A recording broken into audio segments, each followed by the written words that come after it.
আগামীকাল শুক্রবার বাংলাদেশে নতুন আরেকটা রাজনৈতিক দলের জন্ম হতে যাচ্ছে। মানে বহুল আলোচিত, বহুল প্রত্যাশিত এই নতুন দলটি হবে তারুণ্য নির্ভর। মানে আসলে বলতে গেলে তারুণ্য নির্ভর নয়, বরং বলতে পারেন এটা তরুণদেরই দল।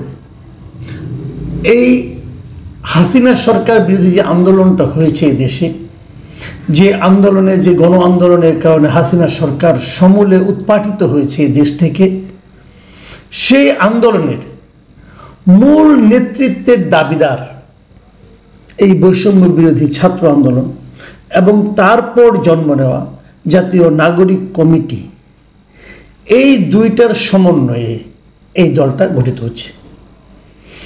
এই দুটো সংগঠনের নেতাদের সমন্বয়ে এই দলটা গঠিত হতে যাচ্ছে।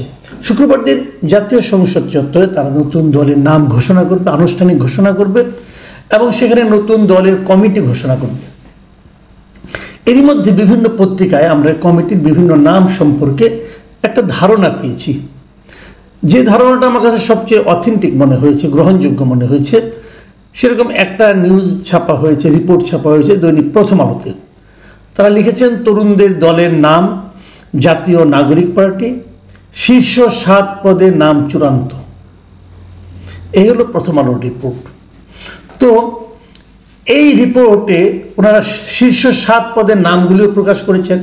যদিও এগুলো আনুষ্ঠানিকভাবে প্রকাশিত হয়নি, কিন্তু ওদের সোর্সের মাধ্যমে এবং এই কমিটির শীর্ষ পর্যায়ের নেতাদের সঙ্গে আলোচনার মাধ্যমে, আলোচনার উপর ভিত্তি করে প্রথম আলোর রিপোর্টাররা নামগুলিও প্রকাশ করেছেন। আমি ওই রিপোর্টের মাধ্যমে প্রাপ্ত নামগুলি আপনাদেরকে বলছি। দলটির আহ্বায়ক হবে নাহিদ ইসলাম, সদস্য সচিব পদে আছে আখতার হোসেন, এই দুজনের নাম চূড়ান্ত হয়েছে। এছাড়া প্রধান সমন্বয়কারী হবেন নাসিরউদ্দিন পাটোয়ারি, সামান্থা শারমিন হবেন জ্যেষ্ঠ যুগ্ম আহ্বায়ক, হাসনাত আবদুল্লাহ হবেন দক্ষিণাঞ্চলের মুখ্য সংগঠক, সার্জিস আলম উত্তরাঞ্চলের মুখ্য সংগঠক, আব্দুল হান্নান মাসউদ হবেন যুগ্ম সমন্বয়ক, সালেউদ্দিন সিফাতকে দেওয়া হয়েছে দপ্তর সম্পাদক। এগুলো চূড়ান্ত করা হয়েছে, বাকিগুলো এখনো চূড়ান্ত কিছু হয়নি।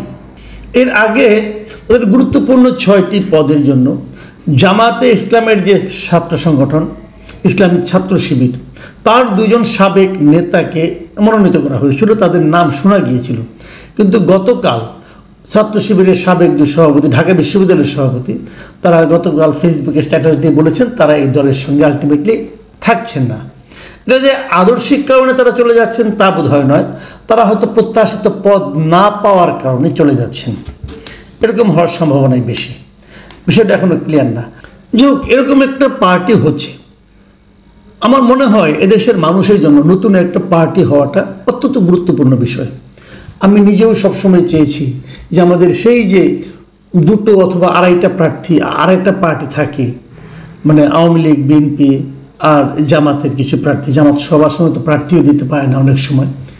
তো এরকম একটা পরিস্থিতিতে যখন আমরা ভোট দিতে চাই, আমাদের কাছে কিন্তু পর্যাপ্ত সংখ্যক বিকল্প থাকে না। আমাদের ওই 2-3টার মধ্যে বেছে নিতে হয় যে আমরা কাকে ভোট দেব। আমরা একটা কার্যকর বিকল্প সবসময় প্রত্যাশা করেছি, যে একটা ভালো দল এলে, তৃতীয় একটা দল এলে, আরেকটা ধারা এলে বোধ করি আমরা ভালোই হবে আমাদের জন্য। এরকম একটা প্রত্যাশা সবসময় আমাদের মধ্যে ছিল, সাধারণ মানুষের মধ্যেও ছিল। এবং যখন এই ছাত্ররা আন্দোলনের দাবিদার হতে থাকলো এবং এই আন্দোলনটা সফল হলো, আমরা অনেকেই ভেবেছিলাম হয়তো এবার আমাদের সেই প্রত্যাশাটা পূরণ হবে। তো এই যে নতুন দলটা হচ্ছে, এই দলটা কি আমাদের সেই প্রত্যাশাকে পূরণ করতে পারবে? আমি জানি না আপনারা কে কি ভাবছেন, কিন্তু আমি নিজে খুব একটা আশাবাদী হতে পারছি না কয়েকটা কারণে। সেই কারণগুলো বলার জন্য আজকে এই আলোচনার অবতারণা। কারণগুলি হলো মূলত এই পার্টিটার গায়ে এরই মধ্যে কিংস পার্টি এই তকমা লেগে গেছে, এই লেবেলটা লেগে গেছে অলরেডি। নতুন করে কেউ লাগিয়ে দেয়নি, তারা নিজেরাই লাগিয়ে নিয়েছে। কিংস পার্টি কেন, সেই ব্যাখ্যাটা একটু যাই। সেই ব্যাখ্যাটা হলো যে এই দলটা যে গঠন করা হয়েছে, বর্তমানে যারা সরকারে আছেন, মানে ডক্টর ইউনূসের যে সরকার, ডক্টর ইউনূস নিজেই এই পার্টির গঠনের সঙ্গে জড়িত। মানে উনি এটাকে মূলত আমি বলবো উপদেষ্টা উনি এই দলের, আমার বিবেচনায়। আমার ভাষায়, কারণ এই দলটা গঠন করার ক্ষেত্রে ওনার একটা ভূমিকা আছে। উনি ছাত্রদেরকে উৎসাহ দিয়ে এই দলটা গঠনে প্ররোচিত করেছেন, উৎসাহিত করেছেন। এ কথা উনি নিজেও একটা সাক্ষাৎকারে স্বীকার করেছেন। এবং এই দলটার প্রধানের দায়িত্ব নিচ্ছেন যিনি, নাহিদ ইসলাম, উনি দীর্ঘদিন গত 6-7টা মাস উনি ডক্টর ইউনূসের উপদেষ্টা পরিষদে ছিলেন। তার মানে ডক্টর ইউনূসের একজন উপদেষ্টা এসে এই দলটার মূল দায়িত্বে আসছেন। এবং ডক্টর ইউনূস তাকে যেভাবে উষ্ণ আলিঙ্গনের মাধ্যমে উপদেষ্টা পরিষদ থেকে এখানে পাঠিয়েছেন, আমি বলবো পাঠিয়েছেন, উনি পদত্যাগ করে এসেছেন আমি তা বলবো না, কারণ পদত্যাগ করার পর কাউকে এইভাবে কেউ উষ্ণ আলিঙ্গন কেউ করে না। তো ওনাকে এরকম আলিঙ্গন করে বিদায় দিয়ে তারপরে ওনার 2 প্রেস সেক্রেটারি এবং ডেপুটি প্রেস সেক্রেটারিকে পাশে বসিয়ে নাহিদ ইসলাম যেভাবে সাংবাদিকদের বিভিন্ন প্রশ্নের জবাব দিয়েছেন, তাতে মনেই হয়েছে উনি আসলে এখনও সরকারেরই একটা অংশ এবং সরকারের সেই লোকটা এসে এই দলের দায়িত্ব নিয়েছে। কাজেই আমি ভাবতেই পারি যে এই উপদেষ্টা মণ্ডলী এই দলটার, এই নতুন যে দলটা হতে যাচ্ছে তাদের অভিভাবক হিসাবে সরকারে থাকছেন। যে কারণে এই দলটা আমার ধারণা আগামী নির্বাচনী প্রচার এবং সমস্ত কর্মকাণ্ডে প্রশাসনের কাছ থেকে অন্যান্য যে কোনো দলের চেয়ে বেশি আনুকূল্য পাবে, এটা আমার ধারণা। আপনারা মিলিয়ে নেবেন পরে। তো সেই হিসাবে এটাকে আমি কিংস পার্টি বলতেই পারি। এবং আমার বিবেচনায় বাংলাদেশে কিংস পার্টির ভবিষ্যৎ খুব একটা ভালো সাধারণত হয় না। অনেকে হয়তো বলবেন কেন, বিএনপি তো কিংস পার্টি ছিল, জাতীয় পার্টি তো কিংস পার্টি ছিল। হ্যাঁ ছিল, সেটা আবার অন্য একটা হিসাবটা আমি বলি। বিএনপি যখন কিংস পার্টি হয়, মানে এটা জিয়াউর রহমান নিজেই পার্টিটাকে গঠন করেছে বিভিন্ন প্রক্রিয়ার মাধ্যমে। কিন্তু প্রথমে জাগদল, পরে জাতীয়তাবাদী ঐক্য ফ্রন্ট, তারপরে জাতীয়তাবাদী ফ্রন্ট, তারপরে জাতীয়তাবাদী দল, অনেকগুলি স্টেপ পেরিয়ে উনি কাজটা করেছেন। এবং যখন এই দলটা চলেছে তখন কিন্তু তার মাথায় দেশের প্রেসিডেন্ট ছিলেন, প্রেসিডেন্ট নিজেই এই দলের সঙ্গে ছিলেন, সরাসরি ছিলেন। জাতীয় পার্টিরও একই অবস্থা। প্রেসিডেন্ট এরশাদ জাতীয় পার্টির প্রেসিডেন্ট অবস্থায় গঠন করেছেন এবং প্রথম দিন থেকে উনি এটা সব চেয়ারম্যান হিসেবে ছিলেন। কিন্তু এখানে কিন্তু কিং নিজে এই দলের সঙ্গে থাকছেন না, কিং আড়ালে থাকছেন। সাধারণত কিংস পার্টি বলতে এই আড়ালে থাকা, প্ররোচনা, উৎসাহ অথবা উদ্দীপনা অথবা অর্থ সাহায্যে, বিভিন্ন রকম সাহায্যের সহযোগিতার মাধ্যমে কিং যখন দল গঠন করেন সেটাকে আমরা কিংস পার্টি বলছি। যেটা নাকি 111 সময় আমরা দেখেছিলাম ফেরদৌস আহমেদ কুরেশি একটা গঠন করতে গিয়েছিল, সেটা ভবিষ্যৎ খুবই জঘন্য হয়েছিল। যা হোক, এভাবে আরেকটা দল হতে যাচ্ছে। এই দল শেষ পর্যন্ত এই তকমাটাকে, মানে কিংস পার্টির তকমাটাকে নিজের গা থেকে ঝাড়তে পারবে কিনা আমি জানি না। দ্বিতীয় আরেকটা দুর্বলতা আমি বলি, এই দলটা কি সারা দেশের মানুষের মধ্যে তাদের শিকড় মানুষের মধ্যে ছড়িয়ে দিতে পেরেছে? একটা বৃক্ষ যখন বড় হয়, আপনি কিন্তু বৃক্ষটা কতদিন টিকবে সেটা নির্ভর করে এই বৃক্ষের যতটা উপরের দিকে দেখছেন কেবল সেটুকু দেখে নয়, মাটির নিচে এই বৃক্ষটা শেকড় কতটুকু গিয়েছে সেটাও কিন্তু দেখার একটা বিষয়। শেকড় যত গভীরে থাকবে সেই বৃক্ষের আয়ু তত বৃদ্ধি হবে, সেই বৃক্ষ তত বেশি শক্ত হবে। এই পার্টির শেকড় কি মাটির নিচে ঢুকতে পেরেছে? আমার কাছে মনে হয় না। সাধারণ মানুষের মধ্যে এই নতুন পার্টির কতটা আপনার গ্রহণযোগ্যতা, কতটা দৃঢ়ভাবে তারা এই পার্টিকে নিজের পার্টি মনে করবে, এটা নিয়ে আমার কিন্তু প্রচুর সন্দেহ আছে। তরুণদের মধ্যে শুরুর দিকে ছিল, সেটাও এখন কতটুকু টিকে আছে আমি জানি না। আমার কাছে মনে হয় তরুণরাও এরই মধ্যে এদের ব্যাপারে, সমন্বয়কদের ব্যাপারে যে নামগুলি আমি দেখলাম তাদের ব্যাপারে তাদের মোহভঙ্গের একটা ব্যাপারটা আমরা দেখতে পাচ্ছি। বিশেষ করে বেসরকারি বিশ্ববিদ্যালয়ের স্টুডেন্টদের মধ্যে তাদের সঙ্গে যে বিদ্রোহটা, এটাও কিন্তু এখন দৃশ্যমান হয়ে উঠেছে। এটা কেন বললাম সেটাও বলি।